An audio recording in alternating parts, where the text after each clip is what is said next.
Petites infos avant de commencer. Je publie donc le 3e et dernier épisode d'une série d'épisodes où je parle avec des amis. On voit comment poser des questions et comment y répondre. Et donc c'est l'occasion pour vous d'entendre d'autres personnes parler en français sur ce podcast et d'entendre des personnes parler un peu plus vite et de manière un peu plus familière. Ce n'est pas indispensable, mais je pense que c'est mieux d'écouter les épisodes précédents si ce n'est pas encore le cas.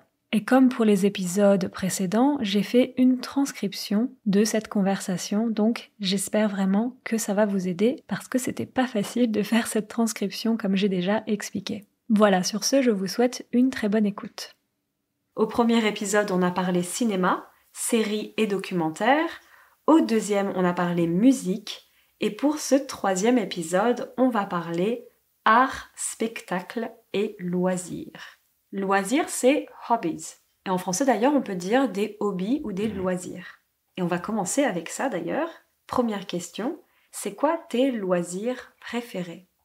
Je pense qu'on peut commencer avec la photographie, qui m'intéresse beaucoup. Et pour une activité physique, dernièrement, je fais beaucoup d'escalade aussi, en salle. Ouais, escalade c'est climbing, ça vient de escalader to climb. Et en autre hobby, on peut citer bien sûr le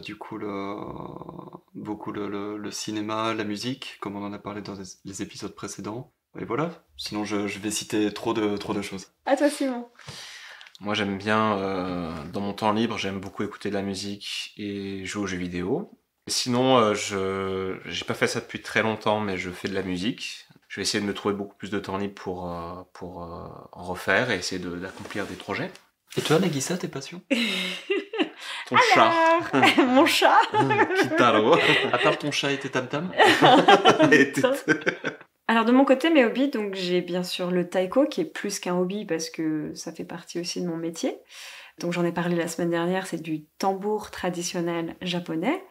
J'adore apprendre des langues, tout simplement. J'aime beaucoup apprendre des langues et c'est pour ça aussi que j'ai démarré ce podcast à la base. J'adore jouer de la guitare aussi. Après, j'aime beaucoup lire des choses sur tout ce qui est questions environnementales parce que je trouve que c'est hyper important. Donc je me renseigne beaucoup là-dessus. Je m'informe beaucoup là-dessus, on peut dire se renseigner ou s'informer.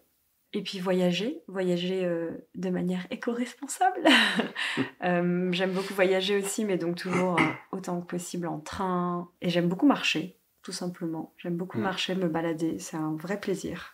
Deuxième question, est-ce que tu as un artiste ou une artiste préférée ? Donc on a parlé de cinéma, on a parlé de musique, mais là par exemple ça peut être des peintres, photographes, sculpteurs, vidéastes, etc. Toutes sortes d'artistes. Je vous sens pas très inspirée, donc je vais commencer. Ouais. Je vois votre tête, genre quoi ? Je vais commencer par Bill Viola. En fait, j'ai découvert cet artiste au Grand Palais, qui est un très beau musée à Paris. Et en fait, c'était assez incroyable parce que... Donc une exposition, pardon, c'est une exhibition. On peut dire une expo ou une exposition. Et donc, c'est des vidéos, tout simplement. Il y avait plein d'écrans avec plein de vidéos, avec aussi du son, il y avait des voix partout. Et c'était très sensoriel comme expérience. Et j'avoue que je suis pas quelqu'un qui va voir régulièrement des expos. J'y vais de temps en temps. Mais souvent, des fois je m'ennuie un petit peu, honnêtement. S'ennuyer, c'est to get bored. Des fois, je m'ennuie un peu. Et là, en fait, j'étais complètement captivée. Ça me parlait énormément. Quand on dit ça me parlait comme ça, c'est it spoke to me, littéralement. Donc ça veut dire que vraiment ça me touchait, it moved me. Ça me touchait, ça me parlait beaucoup. Donc voilà, j'adore cet artiste, Bill Viola. J'ai aussi une photographe que j'aime énormément qui s'appelle Vivian Maier, qui est une photographe américaine. Et en fait, c'est aussi son histoire que je trouve fascinante parce que c'est une photographe qui était complètement inconnue, unknown, complètement inconnue de son vivant. Son travail a été découvert après sa mort. Sa mort, donc her death. Son travail a été découvert après sa mort par un étudiant en histoire et ses photos sont vraiment incroyables. Donc voilà, Vivian Maier, c'est une photographe vraiment incroyable. Je crois qu'il y a eu un documentaire, un film, il y a Ouais, pas très à longtemps. la découverte à la recherche, je crois, de Vivian Maier. Ouais. Et je l'ai vu ce documentaire, il est super. Ouais, j'ai vu le teaser, mais je l'ai pas vu. Bah en fait, justement, dans le documentaire, tu vois à quel point c'était un personnage, quoi. Ouais. C'était... elle avait vraiment une personnalité unique et elle était très mystérieuse. C'est assez fascinant. Pierrot ? pense vite fait à quelques photographes comme Nobuyoshi Araki par exemple, qui est photographe japonais. Il mettait en lien un peu des photos de femmes, de corps de femmes avec des fleurs. Et aussi, il se tournait beaucoup en dérision en ajoutant des jouets ou des petits trucs farfelus. Il cherchait des choses un petit peu particulières, originales aussi, un peu comme un enfant. En fait, c'est un photographe un peu enfant. Tu peux redire son nom ? Nobuyoshi Araki. Moi j'aime beaucoup l'art urbain et l'art contemporain, donc j'aurais pas d'artiste en tête, je sais juste que j'allais énormément voir des expositions donc, au Palais de Tokyo. Peut-être précise, le Palais de Tokyo c'est quand même à Paris. Oui, le Palais de Tokyo à Paris, pas à Ouais. Tokyo. Un artiste qui est très connu de tous, je pense, c'est Banksy, qui est street artiste, avec Shepard Fairey aussi, qui est un des artistes les plus importants du street art. J'ai un autre exemple. Ouais, un autre artiste. Ouais. Et il s'appelle Mateusz Urbanovic.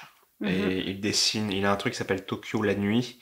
Et c'est un livre d'images où il dessinait les rues de Tokyo la nuit en fait. Et je trouve ça super. Dessine, ouais, ok. ouais, il dessine Dessiner carrément. toujours. Toujours.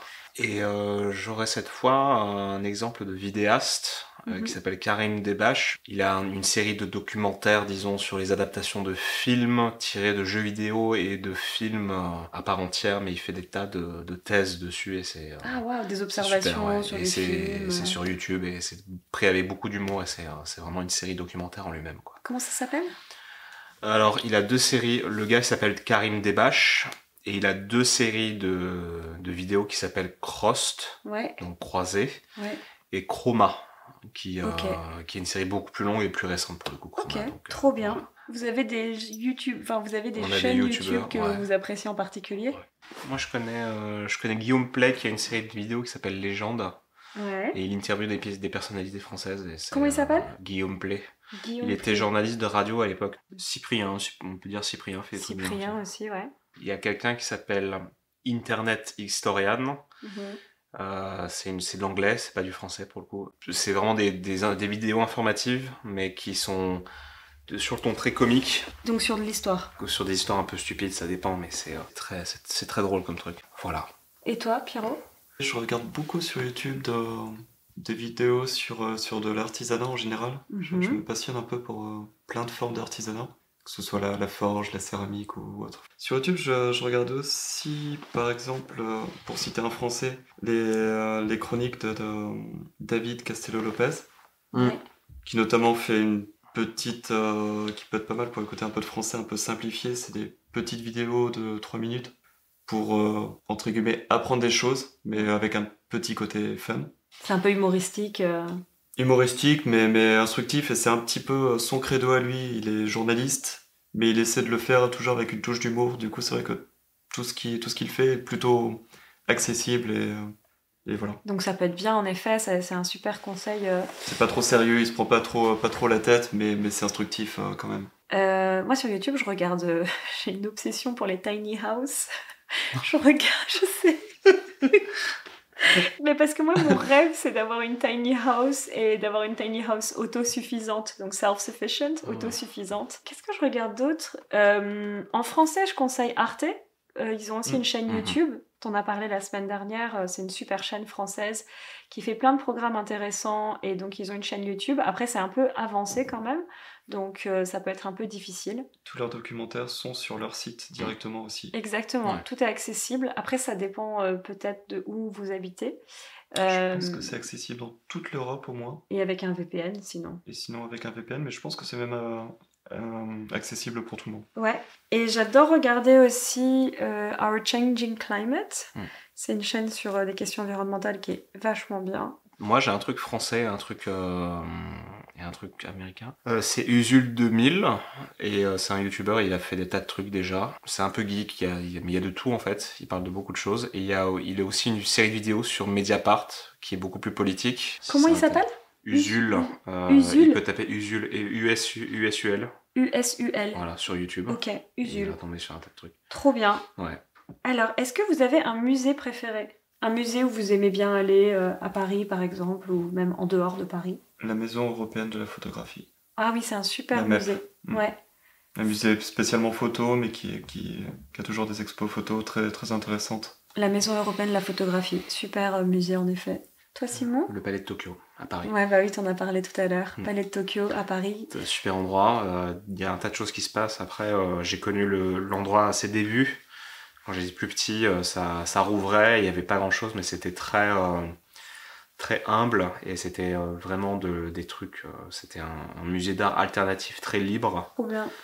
Et là, bien sûr, 20 ans plus tard, ça a beaucoup changé. C'est pas vraiment comme avant, mais c'est toujours un lieu de découverte très, très intéressant. Absolument, ouais. Et c'est très proche de la Tour Eiffel en plus. C'est très proche de tous les quartiers de Champs-Élysées. C'est le pont c'est Iéna, le pont de l'Alma, tout ça. Donc allez-y, quoi. Trocadéro. Moi, j'allais dire aussi le musée de la photo, mais du coup, le Grand Palais, j'en ai parlé tout à l'heure, qui est un très beau musée. Et j'aime bien le musée du Centre Pompidou. Pompidou, ouais, en fait, ce que j'aime bien aussi, c'est le fait que il y a beaucoup de choses qui sont gratuites. Il n'y a pas tout, hein, bien sûr, les expositions sont payantes en général, mais souvent, ils ont au moins un, donc au sous-sol, -1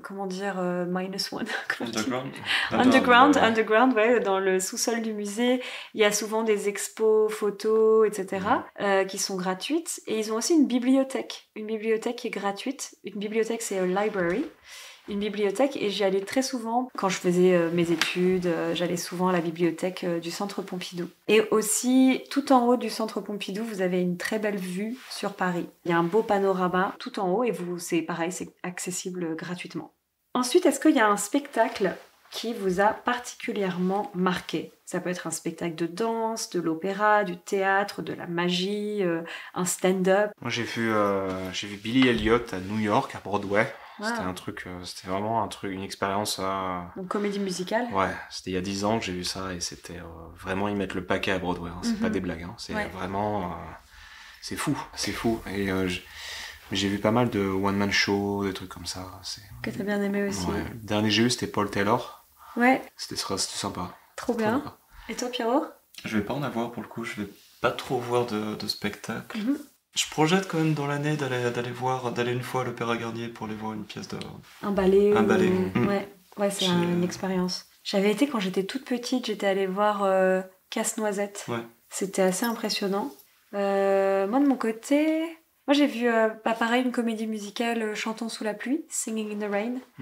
Et j'adore les claquettes, tap dance. Donc j'avais beaucoup, beaucoup aimé ce spectacle. C'était vraiment assez chouette. Récemment, je suis allée à la Comédie Française pour aller voir une pièce de théâtre. Et c'était Le bourgeois gentilhomme de Molière, donc qui est un grand classique, mais complètement revisité. Et je suis pas quelqu'un qui est hyper fan d'aller au théâtre. Mais là, c'était vraiment très original. J'ai bien aimé, ouais. Et j'aimerais bien faire des stand-up. En fait, je vais jamais aller voir des spectacles de stand-up. Alors, dernière question. C'est quoi ton livre préféré ? J'ai beaucoup aimé le recueil de nouvelles de Murakami. Ouais, alors juste une nouvelle, c'est short story. Une nouvelle. Non, sinon, il y avait effectivement un autre auteur, avec pas forcément un livre, qui m'avait beaucoup plu à l'époque. Et je l'avais lu du coup parce que c'est son roman qui avait inspiré Fight Club. Le livre est très très bien et va bien plus loin que le film. Et j'avais lu d'autres de ses livres, donc l'auteur c'est Chuck Palahniuk. Chuck Palahniuk, c'est ça. Ouais. Et notamment il y avait un roman qui s'appelait Survivant, et qui traitait d'une personne qui s'était extirpée d'une secte, et avec plein de meurtres de différentes façons tout autour. Un polar un petit peu noir, dur. Et toi Simon ? Moi je vais dire Au revoir là-haut. Ah ouais, de Pierre Lemaitre. Ouais, Pierre Lemaitre. Et j'ai adoré le truc. Et après, j'ai vu le film et j'étais juste... C'est une des seules exceptions où j'ai préféré le livre plutôt que le film. Ouais. J'ai l'impression qu'en général, on préfère le livre. Oui, c'est sûr. Mais je suis pas quelqu'un qui lit énormément. Donc, mais le livre, apparemment, est génial. Oh, c'est un super livre. Ma mère, je crois qu'elle l'a lu 2-3 fois. Je sais plus, elle adore ce livre aussi. Au revoir là-haut, donc, de Pierre Lemaitre. De mon côté, j'adore Animal Farm de George Orwell, qui est un livre qui est assez court, donc ça se lit assez vite, et je trouve ça tellement intelligent, tellement bien écrit et drôle aussi, étonnamment drôle. J'aime beaucoup Le Rouge et le Noir de Stendhal, c'est un grand classique. À la base, je devais lire ça pour mes études, Et en fait, j'ai adoré ce livre. En fait, c'est une espèce d'histoire d'amour impossible. Et du coup, j'étais fan de ce style d'histoire d'amour impossible du 18e ou du 19e siècle. Donc, j'avais lu Madame Bovary, La princesse de Clèves, tous ces trucs-là. Et j'aime beaucoup Les amants du Spoutnik de Murakami, qui est très très bien aussi, pour rebondir sur ce que tu disais. Merci en tout cas à Simon et à Pierrot. C'était vraiment cool de faire ça avec vous. Merci à vous. C'était rigolo. C'était rigolo. Sympatoche. C'était sympatoche. C'est une bonne expression ça. C'était sympatoche. Merci à tous les deux et merci à vous bien sûr d'écouter toutes les semaines, enfin presque toutes les semaines, mon podcast. À très bientôt. Ciao ciao. Ciao. Bisous.